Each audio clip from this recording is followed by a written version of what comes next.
Let's study 10th standard ICSE Physics, Chapter 5b, Formation of Images by Lenses. There are a lot of ray diagrams in this chapter for mostly convex lens and some for concave lens as well. Now there are some typical principal rays which we shall use for ray diagrams.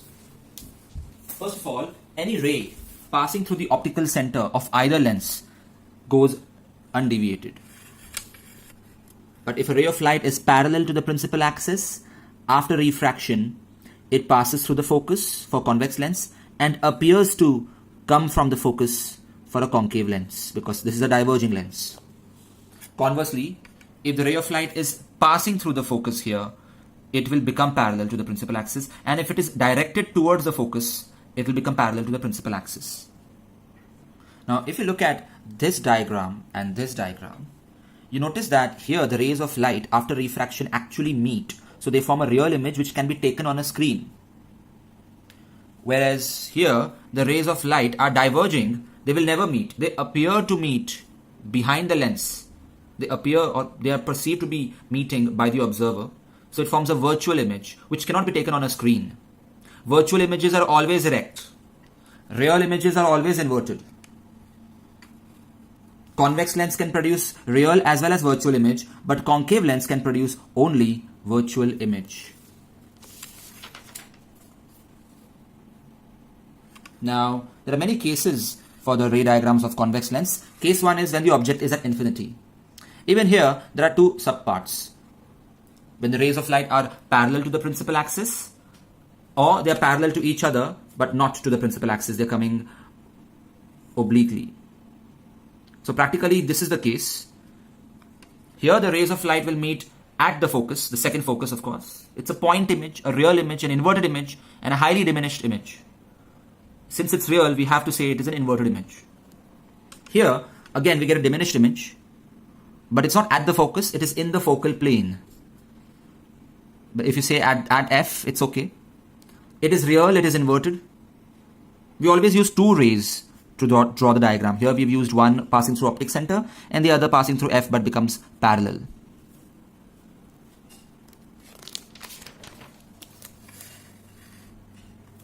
The use of such a lens is a burning glass,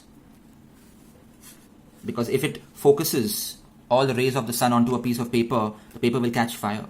It can also be used as a camera lens. The sun is assumed to be at infinity. But remember, imagining infinity is insanity. What if the object is a little closer, but beyond 2f?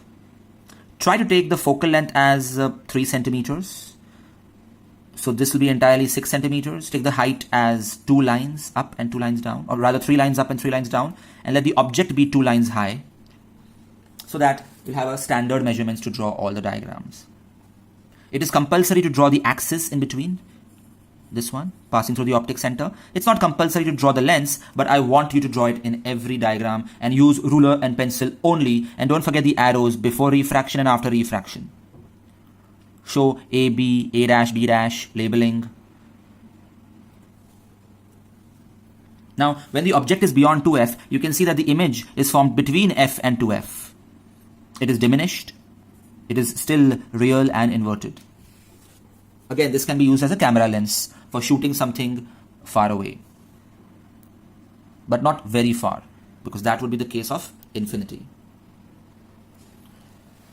Next, what if the object is exactly at 2f? Then the image also will be exactly at 2f, on the right hand side of course. And the size of the image will be equal to the size of the object. So I suggest you to draw the image first, and then draw the two rays. Application of this is in a terrestrial telescope. There are many kinds of telescope. We just have to remember that this can be used in a terrestrial telescope, which is land-based telescope. Next, as I see that when the object is coming closer and closer to the lens, the image is getting farther away and it is becoming larger and larger. That's an interesting observation. So here the image is beyond 2f, it is enlarged, inverted, and real.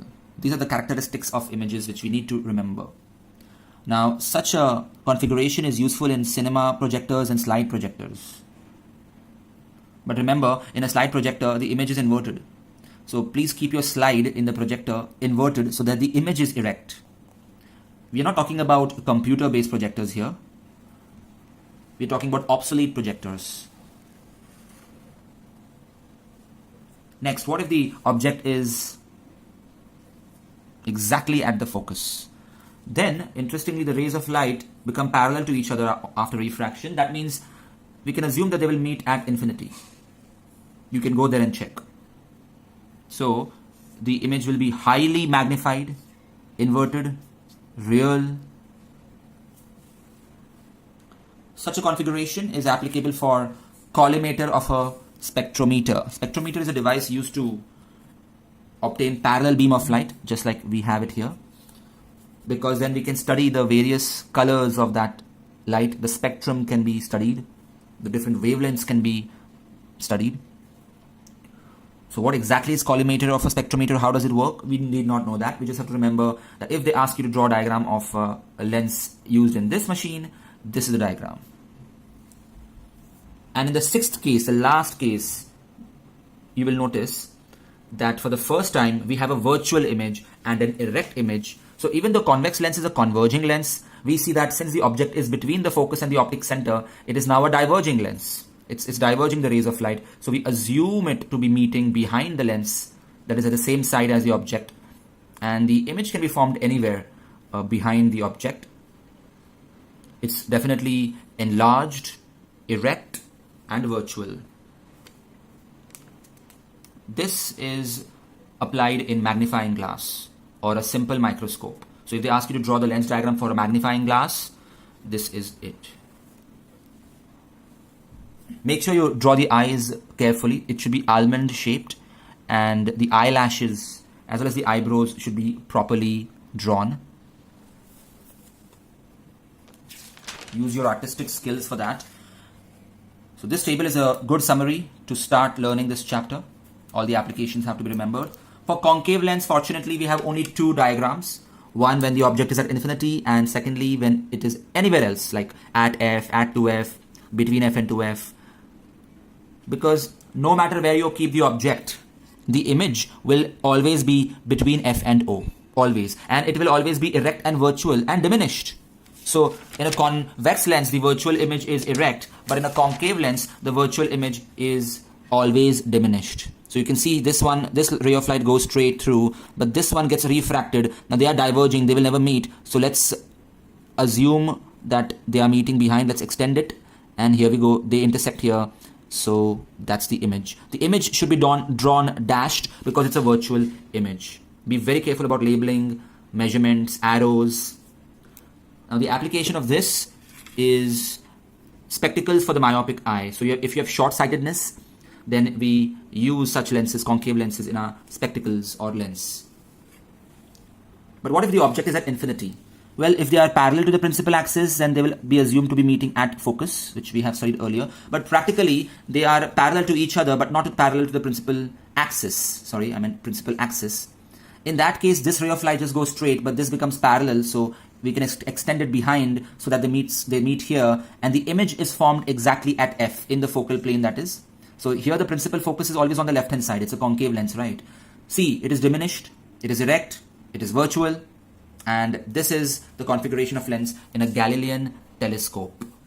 Obviously it was used by Galileo, and here's the difference between the images formed.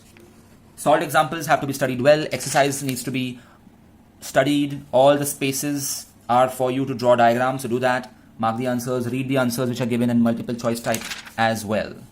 Hi students, this is AJ sir.